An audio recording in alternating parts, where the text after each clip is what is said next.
स्वस्थ भारत के आज के अंक में आप सभी का बहुत बहुत स्वागत है। नमस्कार। पिछले कुछ दिनों से देश भर में H3N2 की चर्चा हो रही है। इसके कारण जो फ्लू है उसकी चपेट में कई लोग आते जा रहे हैं। हर कोई जानना चाहता है कि ये क्या है, कैसे फैलता है, इसके चलते कौन कौन सी परेशानियां आ सकती हैं, कैसे हम इससे बच सकते हैं, क्या सावधानियां रखें, क्या इसका इलाज है। तो चलिए आज के इस कार्यक्रम के माध्यम से हम आपको ये सारी जानकारियां देने वाले हैं। आपको बता दें, इन जानकारियों के साथ हमारे स्टूडियो में आज उपस्थित हैं डॉक्टर विकास कुमार गुप्ता हैं, जो कि मेडिकल ऑफिसर हैं CHC नामकुम रांची में। तो डॉक्टर साहब, आपका बहुत बहुत स्वागत है हमारे कार्यक्रम में। नमस्कार। नमस्कार। सर, ये जो चर्चा का विषय अभी बना हुआ है और लोग इसके शिकार भी हो रहे हैं, H3N2, तो सबसे पहले आप लोगों को ये बताएं कि ये क्या है। बहुत अच्छा सवाल आपने किया है। एक्चुअली अभी जो H3N2 जो ये हम लोग शॉर्ट में जो एक इस नाम को जान रहे हैं, एक्चुअल में ये एक वायरस है जो कि इसको हम कॉमनली इन्फ्लुएंजा वायरस के नाम से जानते हैं। ये ऑर्थोमिक्सोविरिडी फैमिली के अंदर आता है। ये RNA सिंगल स्ट्रैंडेड वायरस होता है। ये वायरस का बहुत सारा टाइप है, like influenza A, influenza B, C and D भी है। मुख्य रूप से जो ह्यूमन को इफेक्ट करता है वो A और B है। अच्छा। और जो D है वो कैटल्स और एनिमल्स को इफेक्ट करता है। तो इन्फ्लुएंजा जो A वायरस है उसी का सब टाइप होता है H3N2। और ये H3N2 जिस तरह से ये एक म्यूटेंट है, इसी तरह से मोर देन 485 म्यूटेंट्स इसके अभी तक आइडेंटिफाई किए गए हैं। इसमें से अभी तक जो आउटब्रेक हो चुका है उसमें से 2009 में H1N1 का आउटब्रेक हुआ था। ये पैंडेमिक हुआ था across the world globally. And then after ये 2011 में पहली बार ये ह्यूमन में H3N2 को आइडेंटिफाई किया गया था। और उसके बाद उस समय थोड़ा बहुत आउटब्रेक हुआ था, लेकिन अभी रिसेंटली अगर आप देखेंगे तो इन 2021 H3N2 का कुछ फ्लू का पेशेंट्स काफ़ी सारे अक्रॉस द कंट्री सभी जगह पर इसके पेशेंट मिल रहे थे। दिस ईयर अगर आप देखेंगे तो दिसंबर से ही ऑलमोस्ट कुछ फ्लू के केसेज मिलने शुरू हुए। लेकिन इन फरवरी लास्ट और यू कैन से कि the first week of March पूरे भारत में, like Maharashtra, Delhi, Gujarat and Orissa, Tamil Nadu and Kerala, इन सभी जगह पर बहुत सारे फ्लू के केसेस मिले। उसमें से H3N2 की भी पुष्टि हुई है।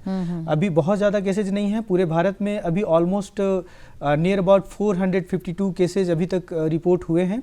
एंड इसमें से अभी 2 डेथ रिपोर्ट हुआ है H3N2 इन्फ्लुएंजा इन्फेक्शन की वजह से। जी। तो आगे हम अभी और चर्चा करेंगे सर इसके बारे में कि इसके चलते क्या क्या परेशानियां आ सकती हैं। लेकिन उससे पहले हम ये जानना चाहेंगे कि ये इसका जो होस्ट अगर हम कहें कि वो कौन है, ये किन में होता है ज़्यादातर?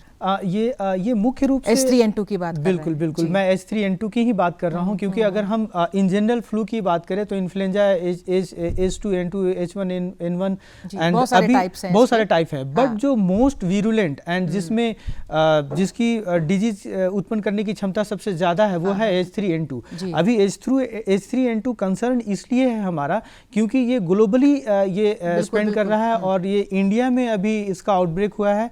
और ये इसका कॉम्प्लिकेशन बहुत सीवियर है, लाइक निमोनिया डेवलप कर रहा है, रेस्पिरेटरी जो प्रॉब्लम है इसमें बहुत सीवियरली होकर आ रहे हैं। तो वैसे में अगर आप देखें तो मुख्य रूप से ये जो डिजीज़ फैल रही है तो ये मेनली ये ह्यूमंस में ये पाया जा रहा है। और इसका जो स्प्रेड है, जो ट्रांसमिशन है, वो पर्सन टू पर्सन ही ये ट्रांसमिट कर रहा है। अच्छा। वंस अगर हम जो हमारे इन्वायरमेंट में जो इसके एयर ड्रॉपलेट्स वायरस के फ्लो करते रहते हैं, जब हम उसके कांटेक्ट में जाते हैं, ब्रीद इन करते हैं, तब ये हमारे एयरवे के थ्रू हमारे बॉडी में आता है और उसके बाद फिर आने के बाद ये रेप्लिकेट करता है, तब हमें इसका संक्रमण लगता है। जब हमें इसका संक्रमण लग जाता है तब हम अब हमें किस तरह से इसका हमारे ऊपर लक्षण दिखाई देता है, हमें किस तरह की हमें परेशानियां का सामना करना पड़ता है। उससे पहले ये जानना चाहेंगे सर कि कई बार जैसे संक्रमण होता है किसी भी चीज़ से, वायरस है चाहे जो भी है, तो उसके बाद तुरंत उसका लक्षण दिखाई देता है या कुछ समय लेता है ये? नहीं, बिल्कुल सही। एक्चुअली जैसे ही हमें इस वायरस का इन्फेक्शन हमारे बॉडी के अंदर अगर इन करता है तो इसका कुछ सर्टेन इंक्यूबेशन पीरियड हम लोग बोलते हैं वो होता है कि इन्फेक्शन लगने से लक्षण आने तक की जो समय होती हैं वो अलग अलग बीमारियों में अलग अलग तरह से होती है। तो इस H3N2 इन्फ्लुएंजा में मिनिमम 1 to 4 डेज का टाइम लगता है सिम्टम्स को आने में। और वंस जब ये हम किसी भी पर्सन में जब इसका इन्फेक्शन आ जाता है और सिम्टम शो कर देते हैं, सिम्टम आ जाते हैं, तो वो कोई भी पर्सन एक दूसरे को इन्फेक्ट करने के लिए वो कब तक इन्फेक्ट कर सकता है ये भी जानना बहुत जरूरी है। लाइक सिम्टम आने के एक दिन पहले से लेकर सिम्टम जाने के 7 डेज बाद तक हम किसी दूसरे को इन्फेक्ट कर सकते हैं वंस अगर हम इस वायरस से इन्फेक्टेड हैं। बिल्कुल। तो ये पता भी नहीं चलता है शुरुआत में कि हम संक्रमित हो गए हैं, और लक्षण इसलिए समझना बहुत ज़रूरी है। और जो आप कह रहे हैं ये टाइप ऑफ इन्फ्लुएंजा है, तो इसमें तो नॉर्मल सिम्टम्स आते हैं, तो इसको हम डिफ्रेंशिएट कैसे कर सकते हैं, जैसे क्या कॉमन लक्षण हैं? जैसे जितने भी वायरल डिजीज हैं या फिर यूँ कह लें कि बैक्टीरियल या फिर अदर जो भी इन्फेक्शियस डिजीज हैं, सभी इन्फेक्शियस डिजीज में कुछ जो सिम्टम्स हैं वो कॉमन होते हैं। लाइक वायरल डिजीज में ये, जैसे कि हम बात कर रहे हैं इन्फ्लुएंजा की, तो फ्लू में जितने भी तरह की फ्लू होते हैं, वायरल फ्लू, सभी का सिम्टम कॉमन होता है, बट इसमें कुछ अलग से भी है। लाइक सबसे पहले कॉमन फ्लू सिम्टम होते हैं। सबसे पहले आपको फीवर आएगा, फीवर हाई ग्रेड फीवर हो सकता है, आपको हेडेक होगा, बॉडी एक होगा, बॉडी पेन होगा, सीवियर मैलेज होगा, आपका एब्डोमेन गट इंटेस्टाइन का डिस्टर्बेंस हो सकता है, लूज स्टूल हो सकता है, वॉमिटिंग हो सकता है, डायरिया हो सकता है, और कफ हो सकता है, आपको स्नीजिंग आ सकती है। इस तरह के सिम्टम आएंगे। तो अभी लेकिन इस तरह के सिम्टम्स में लोग आमतौर पर सर ये भी सोचते हैं कि कॉमनली तो ऐसा होता ही है, तो कोई सीरियसनेस बिल्कुल हम सीरियस नहीं होते हैं, क्योंकि ये बहुत कॉमन होता है जब ये इन्वायरमेंट, जब एटमॉस्फेयर जब स्विच करता है, जब हमारा जैसे कि अभी इसके लिए सबसे जब देखेंगे कि इस इन्फ्लुएंजा के लिए मौसम चेंज हो रहा है अभी, तो इसका सबसे फेवरेबल टाइम है कह सकते हैं फरवरी मार्च, एंड एक बार और मौसम चेंज होता है तो जुलाई अगस्त के टाइम पे, ये साल में यही 2 टाइम होता है जब फ्लू हमें अटैक करता है। लेकिन इस वक्त जब ये इसका प्रकोप हो रहा है, इत्तेफाक से अभी झारखंड में तो अभी इसकी पुष्टि नहीं हुई है सर, क्या? नहीं, ये एक्चुअली इंडिया में लगभग बहुत सारे स्टेट एंड यूनियन टेरिटरीज में इसका रिपोर्टिंग हुआ है, और जो हमारा जो इंटीग्रेटेड डिजीज सर्विलेंस प्रोग्राम है उसके through different state and union territories को ये मैसेज भी दिया गया है कि इस पे आप नज़र रखें और इसको अलर्ट रहें, इसकी जांच करें। तो अभी झारखंड में अभी कोई भी केस की पुष्टि नहीं हुई है। लेकिन ये हमारे लिए बड़ी बात है। हम नहीं कह सकते क्योंकि प्रकोप तो एक दूसरे से हमें बचना तो है, क्योंकि ट्रांसमिशन तो हो रहा है, लोग वहां से आ रहे हैं, जा रहे हैं। कोविड की ही बात करें तो कहाँ से शुरुआत हुई और कहाँ तक ये फैल गया और क्या रूप इसका देखा? बिल्कुल। तो इसमें मैं हम बात कर रहे थे सिम्टम की, तो सिम्टम में मैं 2 लाइन और ऐड करना चाहूँगा कि एक्चुअली है तो ये बहुत सिंपल वायरल डिजीज, लेकिन जब इसके कॉम्प्लिकेशंस होते हैं तो ये फिर बहुत विकराल रूप ले लेती है। जैसे आप कह सकते हैं कि ये सबसे पहले तो किन लोगों के लिए ये खतरनाक है, जानलेवा है। तो वैसे हम बोल सकते हैं 0 to 5 ईयर एज ग्रुप जो चिल्ड्रंस है वो वनरेबल हैं। उसके बाद फिर आप बोल सकते हैं जो एल्डरली एज्ड हैं, like more than 65 year age group हैं। फिर pregnant women, they are very prone to this viral disease. And उसके बाद आप बोल सकते हैं कि जिनको कोमॉर्बिडिटीज है, लाइक जिनके साथ डायबिटीज़ है, कार्डियक इश्यूज है, किडनी का डिजीज़ है। फिर साथ में बहुत सारे ऐसे लोग हैं जो कैंसर पेशेंट हैं, जो ट्रीटमेंट के ऊपर हैं, रेडियोथेरेपी, कीमोथेरेपी पे हैं, तो वैसे लोगों की इम्यूनिटी काफ़ी कंप्रोमाइज होती है। साथ में जो ट्यूबरकुलोसिस के पेशेंट हैं, HIV के पेशेंट हैं, तो ऐसे सारे लोगों की जो इम्यूनिटी है वो काफ़ी पुअर हो जाती है। तो ये अभी इस वायरस इनके लिए बहुत घातक है। अगर इनको इफेक्ट करता है तो इनमें काफ़ी ज़्यादा ये सिम्टम्स आ सकती है। साथ में इनको रेस्पिरेटरी का बहुत ज़्यादा प्रॉब्लम आ सकता है, लाइक निमोनिया डेवलप हो सकता है, ये रेस्पिरेटरी डिस्ट्रेस में जा सकते हैं, और भी बहुत तरह के जो मल्टी ऑर्गन इन्वॉल्वमेंट है वो हो सकता है। बट इसका मतलब सर यही हुआ कि जो इस समय अगर सर्दी खांसी बुखार टाइप से कुछ सिम्टम्स नज़र आता है तो उसको अभी इग्नोर नहीं करें, कम से कम बिल्कुल जाँच के लिए हमें जाना चाहिए। तो जाँच के लिए क्या इसकी जो जाँच है अभी झारखंड में हर जगह उपलब्ध है इसकी जाँच की व्यवस्था, या कहीं कहीं पर है? नहीं, मैं बताना चाहूँगा कि अगर किसी को भी अगर लाइक फीवर, बॉडी पेन या फिर कफ या फिर रनिंग नोज, या फिर ऐसा लगता है कि उनको थोड़ा वॉमिटिंग या नोजिया, वॉमिट जैसा फील कर रहे हैं, तो वैसे सभी मरीजों को अभी अलर्ट रहने की ज़रूरत है। उन्हें तुरंत नज़दीकी जो भी उनके स्वास्थ्य केंद्र है वहाँ पर जाकर डॉक्टरी सलाह लेने की ज़रूरत है। खुद से ही डॉक्टर ना बने, मेडिकल स्टोर जाकर डायरेक्ट दवा लेकर उसको ठीक करने की कोशिश ना करें, क्योंकि अभी जो समय है वो बहुत ही क्रिटिकल है। आप ऐसे समय में अगर लापरवाह रहेंगे तो आपको बड़ा नुकसान झेलना पड़ सकता है।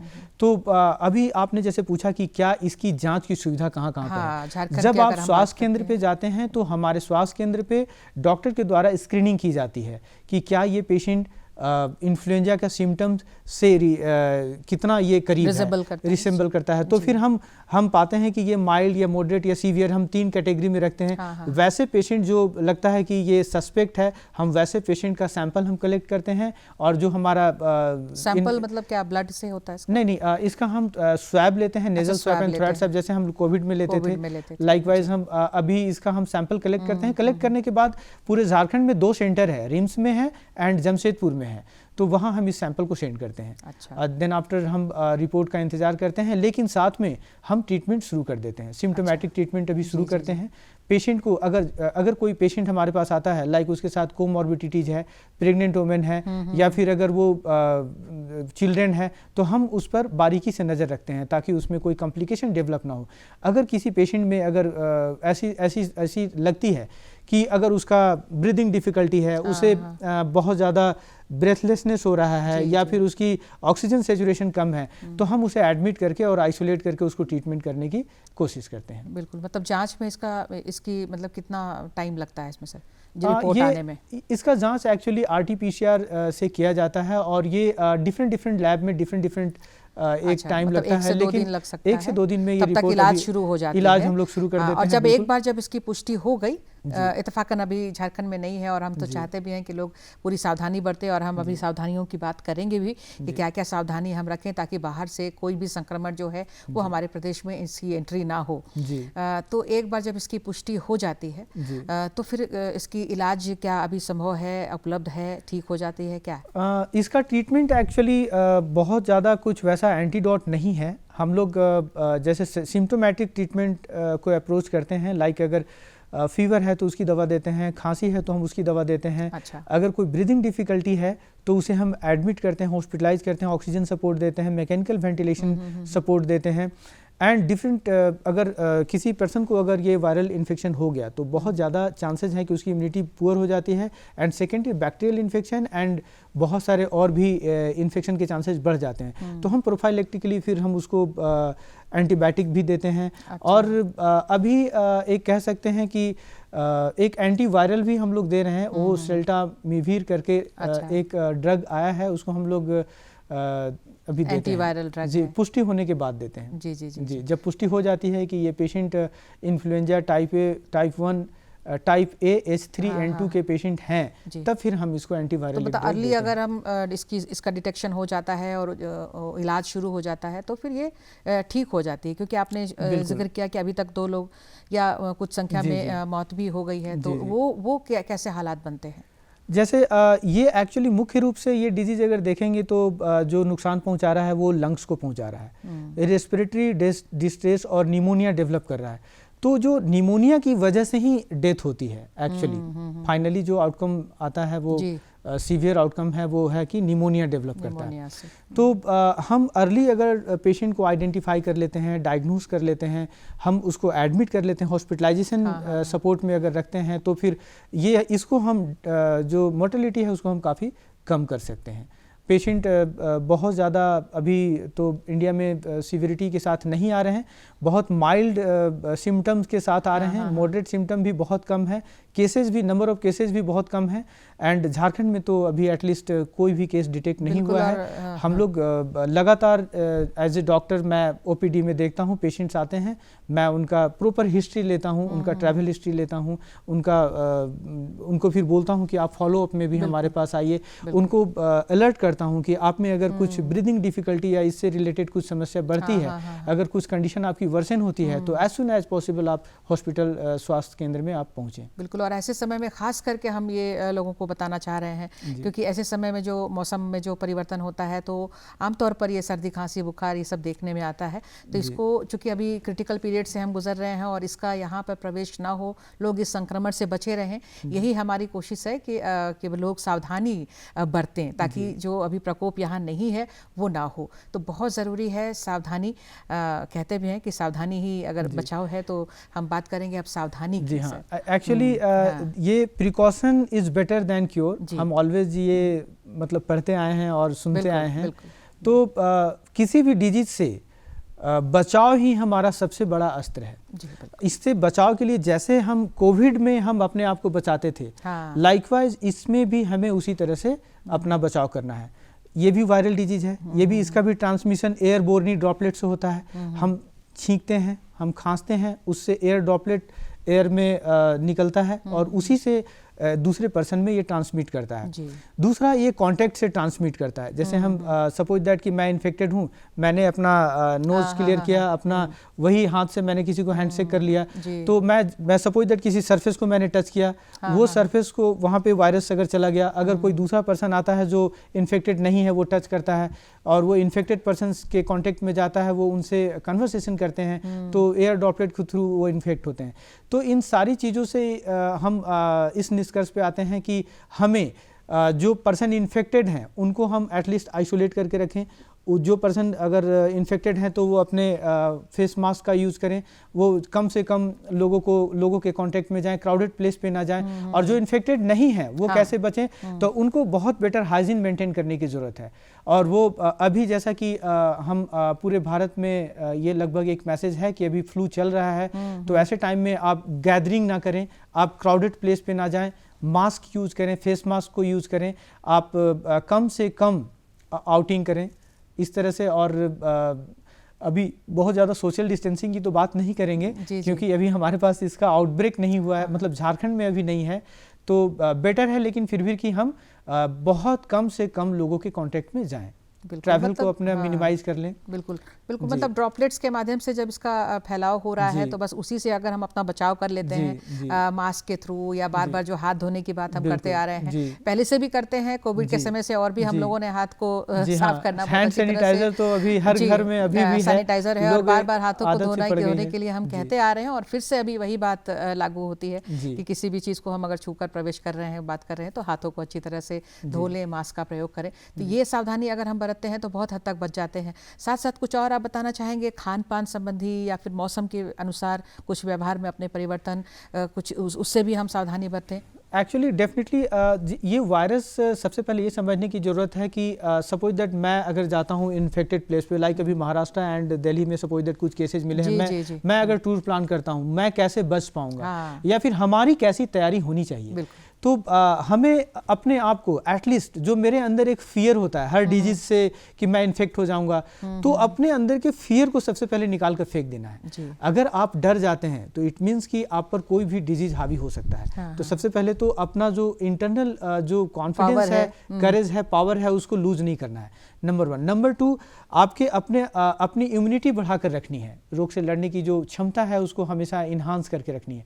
हम उसको कैसे कर सकते हैं? हम अपने आप को हाइड्रेट करके रखें, हम आपको बेटर न्यूट्रिशन दें, हम अगर प्रॉपर डाइट अगर हम फॉलो करते हैं, फिजिकल एक्टिविटी हम रखते हैं, तो हमारी इम्यूनिटी बहुत अच्छी रहती है। तो इस तरह से अगर हम बहुत सारा चीज़ अगर आसपास जो इन्वायरमेंट में मैं जहाँ पर जाता हूँ, रहता हूँ, सभी जगह पर अगर मैं हाइजीन मेंटेन करता हूँ, रेगुलरली अगर मैं हैंड सैनिटाइज़र या फिर हैंड वॉश यूज़ करता हूँ, और कह सकते हैं कि जब भी मैं किसी दूसरे के संपर्क में जाता हूँ, बातचीत करता हूँ, तो मैं डिस्टेंस मेंटेन करूँ और एक क्राउडेड प्लेस में जाने से बचूँ। तो इस तरह से हम एक अपने खुद को बचाव के लिए इन सब चीज़ों का यूज हम कर सकते हैं। बिल्कुल, मतलब अच्छा खान पान और पौष्टिक भोजन, संतुलित भोजन, ये हमेशा से हम लोग कहते हैं। और इस समय भी अपनी इम्यूनिटी की बात जो हम कहते हैं, जो हमारी उसकी वो जो है वो मजबूत रहना चाहिए, तभी कोई भी शरीर जो है वो उसका असर जो है कम होगा हमारे शरीर पर। कोई भी डिजीज किसी को इन्फेक्ट तभी करता है जब आपकी इम्यूनिटी पुअर पड़ जाती है। ये वायरस तो बहुत पहले से है, और ये बैक्टीरिया भी, सारी जो भी अभी इन्फेक्शियस डिजीज हैं बहुत पहले से हैं, बट ये H3N2 ये इन्फ्लुएंजा वायरस भी बहुत पहले से है, लेकिन जैसे H1N1 2009 में उसका पैंडेमिक हुआ था, आउटब्रेक हुआ था, उसी तरीके से अभी जैसे ये आउटब्रेक हुआ है H3N2 का, ये इसको लेकर गवर्नमेंट बहुत ज़्यादा अलर्ट है। अलर्ट इसलिए है कि ये कुछ इंडिविजुअल्स में ये बहुत सीवियर सिम्टम्स शो कर रहे हैं, लाइक निमोनिया डेवलप कर रहे हैं। तो हमेशा ये डिजीज़ आते जाते रहते हैं, लेकिन अगर इंसान अपना इम्यूनिटी अगर बूस्ट करके रखता है, अगर अपना खान पान सही रखता है, अपना फिजिकल एक्टिविटी सही रखता है, तो हम रोग से लड़ सकते हैं। बिल्कुल। तो इस समय जैसे आप तो एक एज अ डॉक्टर आप हर दिन मरीजों को देख रहे हैं, लोग आ भी रहे होंगे सर्दी खांसी बुखार लेकर, तो क्या आपको लगता है झारखंड कितना तैयार है? झारखंड में अभी क्या स्थिति है कि हम इससे अपने बचाव के लिए हम पूरी तरह से तैयार कर सकते हैं? बिल्कुल, जो हेल्थ डिपार्टमेंट है गवर्नमेंट का, वो ऑलमोस्ट 24 डिस्ट्रिक्ट्स में ये अपनी एडवाइजरी ऑलरेडी इशू कर चुकी है। कि वो गाइडलाइंस तो जारी किए गए हैं। गाइडलाइंस जारी हो चुकी है। सभी जितने भी गवर्नमेंट हॉस्पिटल हैं, सभी के पास ये नोटिस जा चुका है कि आपके सेंटर में जो भी पेशेंट लाइक फीवर या फिर जो कफ या फिर जो इससे रिलेटेड जो भी सिम्टम्स वाले पेशेंट आते हैं, तो आप उनकी स्क्रीनिंग करें प्रॉपर, और फिर उसके बाद फिर इसकी तैयारी भी कहीं ना कहीं अंदर ही अंदर चल रही है कि अगर इसका आउटब्रेक झारखंड में होता है तो हम इससे कैसे लड़ेंगे। हॉस्पिटल जो है पूरी तरह से प्रिपेयर्ड है। इसका जो इन्वेस्टिगेशन है हम किस तरह से करेंगे, हम इसका जो ट्रीटमेंट है, उसकी जो दवाइयां हैं, उसकी भी उपलब्धता सुनिश्चित की जा रही है। जी। तो इस तरह से गवर्नमेंट ऑलरेडी इसका प्रिपरेशन कर रही है। जी बिल्कुल। कोविड के चलते बहुत सारा साइड इफ़ेक्ट्स लोगों में आया है, ये तो आप भी हर दिन देख रहे होंगे। जी। तो कोविड के चलते बहुत सारी परेशानियां भी लोगों को अभी तक हो रही हैं जो उससे निकले हैं। उन लोगों के लिए कुछ खास हिदायत देना चाहेंगे आप इस समय? एक्चुअली जिन लोगों को कोविड हो चुका था और जिन लोगों को क्योंकि दोनों में लंग्स जो है वो कॉमन है, दोनों में लंग्स कॉमन है, और एक्चुअली मैं बोलना चाहूँगा कि जो कोविड से गुजर चुके हैं, जिनको माइल्ड सिम्टम था या मॉडरेट सिम्टम था, उनमें बहुत ज़्यादा उनको वरीड होने की ज़रूरत नहीं है। लेकिन जिनको अगर सपोज दैट कि रेस्पिरेटरी इशू हुआ था, ब्रेथलेसनेस हुआ था और उनको ऑक्सीजन की ज़रूरत पड़ी थी, तो वैसे व्यक्ति का लंग्स थोड़ा सा कम्प्रोमाइज्ड है। वो थोड़ा सा कहीं ना कहीं वो कोविड का वजह से जो निमोनिया हुआ था, तो फाइब्रोसिस होकर कुछ लंग्स का हिस्सा खराब हो गया है। तो वैसे मरीज अभी एटलीस्ट सतर्क रहें, और वैसे मरीज में अगर दोबारा अगर ये इन्फेक्शन आता है तो वो घातक हो सकता है। तो लेकिन बहुत ज़्यादा घबराने की बात नहीं है। क्यों घबराने की ज़रूरत नहीं है? क्योंकि ये कोविड के जितना घातक नहीं है, और इसका प्रॉपर ट्रीटमेंट हमारे पास उपलब्ध है।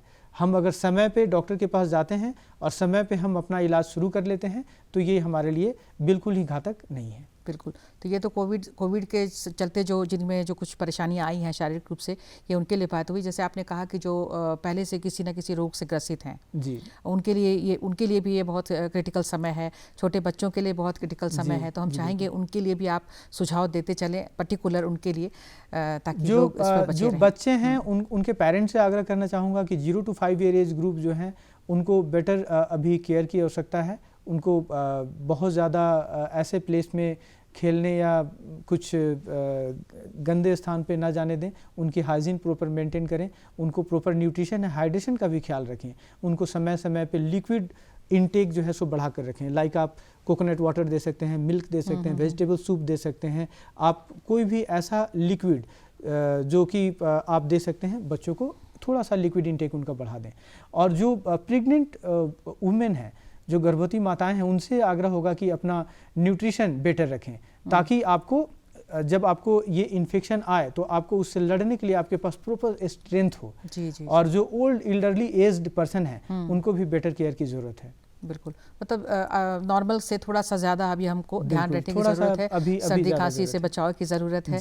तो धीरे धीरे समय हमारा समाप्त हो चला है। 1 से 1.5 मिनट का समय बाकी है सर। तो ऐसे तो आपने बहुत सारी महत्वपूर्ण बातें दी हैं, लेकिन ये चूँकि H3N2 की हम बात कर रहे हैं, तो हम चाहेंगे कि इसको लेकर कुछ अपनी तरफ से जो आपके दिल में आ रहा है, कुछ मैसेज आप लोगों को देना चाहते हैं। जी, मैं हमेशा मैसेज देता हूँ, और लास्ट में मैं बोलता हूँ कि जैसे कि अगर आपका आहार सही है तो फिर आपको कोई भी बीमारी आपको छू नहीं सकता है, नंबर 1। नंबर 2 है कि आप प्रॉपर, जैसे जब किसी भी डिजीज़ का आउटब्रेक होता है और उसका आप डिफरेंट सोर्सेज के थ्रू जब जानकारी आप तक पहुंच जाती है, तो कृपया करके अलर्ट रहें और जो गाइडलाइन है उसको फॉलो करें। लाइक उसको प्रिवेंशन से रिलेटेड, जैसे कि जो भी मास्क पहनना है, हैंड हाइजीन मेंटेन करना है, तो इन सब चीज़ों का प्रॉपर आप पालन करें। बिल्कुल, तो बहुत ही अच्छा संदेश सर आपने दिया है और हमें उम्मीद है कि इससे H3N2 से डरने की ज़रूरत नहीं है, बल्कि इसके लिए हमें पूरी तरह से सजग होकर तैयार रहने की ज़रूरत है।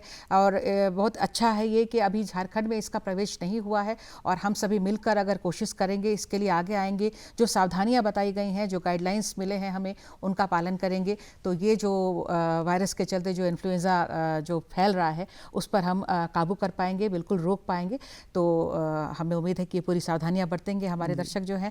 तो सर आप, मैं इसमें एक लाइन और बोलना चाह रहा था कि अभी जैसे कि झारखंड में बहुत जगह पे ना बर्ड फ्लू भी आया है। हाँ। लाइक वो भी एक सोर्स है जहाँ से हम ये तो H3N2 नहीं है, लेकिन यहाँ पे भी मैं मैसेज देना चाह रहा हूँ कि एटलीस्ट अभी हम हो सके तो हम चिकन प्रोडक्ट वगैरह ये सब से भी अपने आप को दूर रखें। बिल्कुल बिल्कुल। एंड लाइकवाइज स्वाइन फ्लू भी आया था, वो एनिमल्स में जब होता है तो उसको हम वही बिल्कुल कहने का मतलब है कि अपने स्वास्थ्य के प्रति हमें हमेशा सजग रहना है। जो जिन चीज़ों को समय के अनुकूल मना किया जाता है उनका हमें पालन करना है, दिशा निर्देश का पालन करना है। तो सर आप यहाँ पर आए, बहुत ही अच्छी जानकारी आपके माध्यम से मिली है, कीमती वक्त मिला आपका, तो हम आपका बहुत बहुत धन्यवाद देना चाहते हैं सर। नमस्कार। नमस्कार, थैंक यू। और आप सभी दर्शकों को भी बहुत बहुत धन्यवाद। नमस्कार।